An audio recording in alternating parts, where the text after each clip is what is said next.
Assalamualaikum warahmatullahi wabarakatuh. Kali ini kita bertemu kembali dengan mempelajari asas kontinuitas. Asas kontinuitas ini bagian dari bab mengenai fluida dinamis.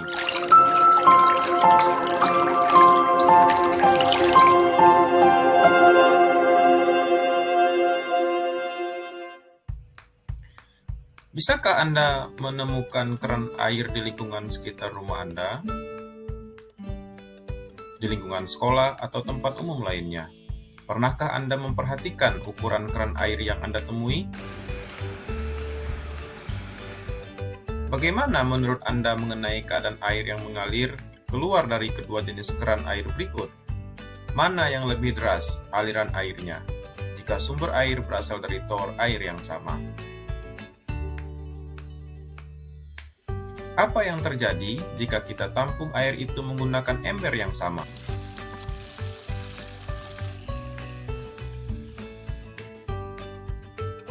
Apakah kedua jenis keran air dengan diameter berbeda dapat mengisi ember air sampai penuh dalam waktu yang sama?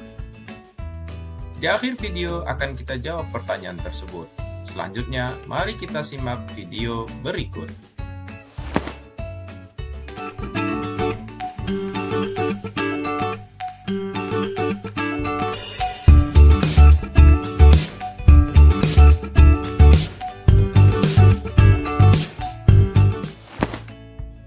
One thing to keep in mind is to make sure you use something that's easy enough to turn on the water as it goes.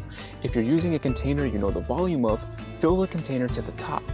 Then shut the water off to any volume you want. In this case, it might be helpful to first shut the water or remove the container from it. Setelah Anda mengamati video mengenai bagaimana cara mengukur debit air yang mengalir dari keran air, Anda dapat mengamati semakin cepat air terisi penuh menjadi bukti semakin singkatnya waktu yang dibutuhkan.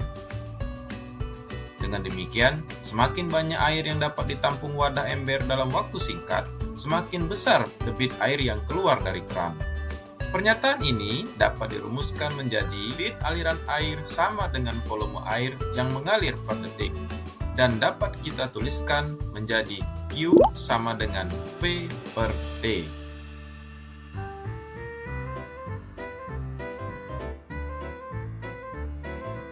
Setelah Anda merhatiin gambar ini, keran mana yang lebih cepat mengisi ember dengan air sampai penuh? Pernahkah Anda menyiram tanaman menggunakan selang? Apa yang terjadi jika ujung selang Anda tutup sebagian?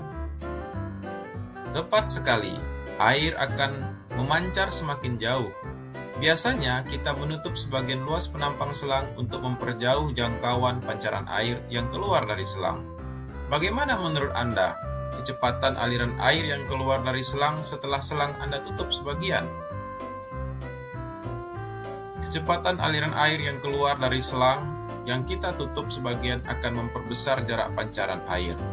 Peristiwa ini membuktikan bahwa kecepatan aliran air semakin besar jika luas penampang selang kita persempit. Mengapa demikian? Hal ini terjadi karena pada air untuk mempertahankan debit alirannya. Sebab itulah, semakin sempit luas penampang selang, volume air yang keluar juga semakin sedikit, meskipun kecepatan aliran air menjadi semakin bertambah.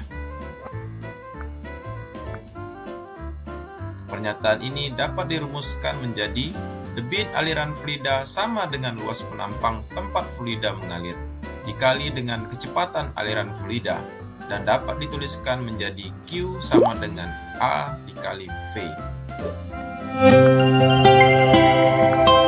Setelah Anda memahami mengenai pengaruh luas penampang selang dan kecepatan aliran air terhadap besarnya debit aliran air yang mengalir, dapatkah Anda menjawab pertanyaan penguatan literasi fisika berikut? Pipa mana yang dapat mengalirkan air lebih cepat? Pipa 1 atau pipa 2? Pipa 2 pastinya. Mengapa pipa 2? Karena luas penampang pipa 2, A2, lebih kecil dibandingkan dengan luas penampang pipa 1, A1.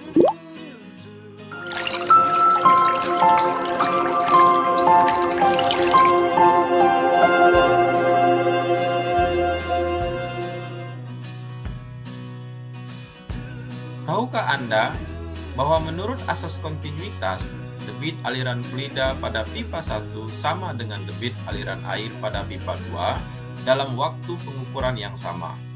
Jika debit aliran yang mengalir sama, maka volume air yang mengalir pada pipa 1 dan pipa 2 juga harus sama.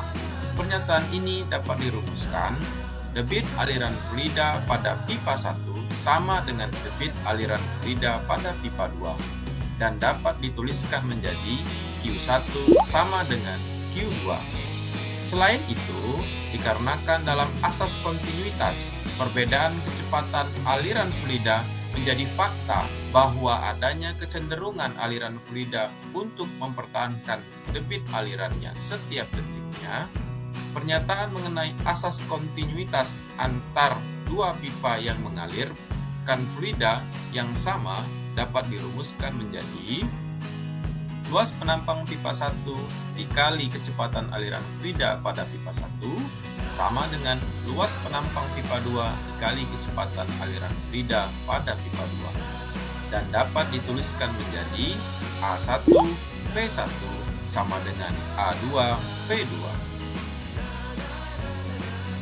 Jika luas penampang yang kita gunakan adalah luas penampang pipa, maka luas penampang pipa sama dengan luas lingkaran yang dirumuskan dengan VR kuadrat.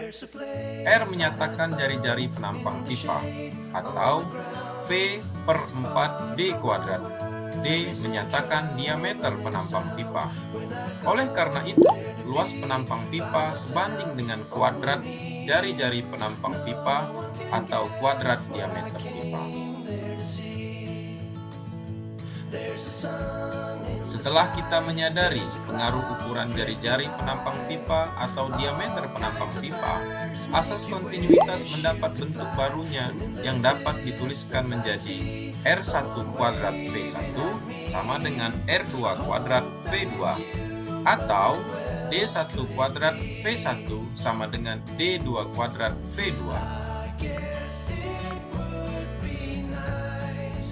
Setelah mempelajari asas kontinuitas, apa saja yang dapat kita simpulkan? Setidaknya ada 4 hal yang dapat kita simpulkan dari pertemuan kita kali ini, yaitu debit aliran fluida pada pipa 1 sama dengan debit aliran pada pipa 2. Semakin sempit luas penampang pipa, semakin cepat aliran fluida.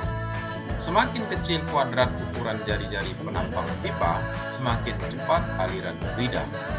Semakin kecil kuadrat ukuran diameter penampang pipa, semakin cepat aliran fluida. Seperti yang telah dijanjikan, kita akan menjawab persoalan yang telah ditampilkan di awal video, yaitu mengenai apakah kedua jenis keran air dengan diameter berbeda berikut dapat mengisi ember sampai penuh dalam waktu yang sama. Jawabannya yes, karena kecenderungan fluida mempertahankan debit alirannya. Bagaimana menurut Anda? Silahkan komen pendapat Anda di kolom komentar ya. Jangan lupa like, share, and subscribe channel ini sehingga semakin berkembang.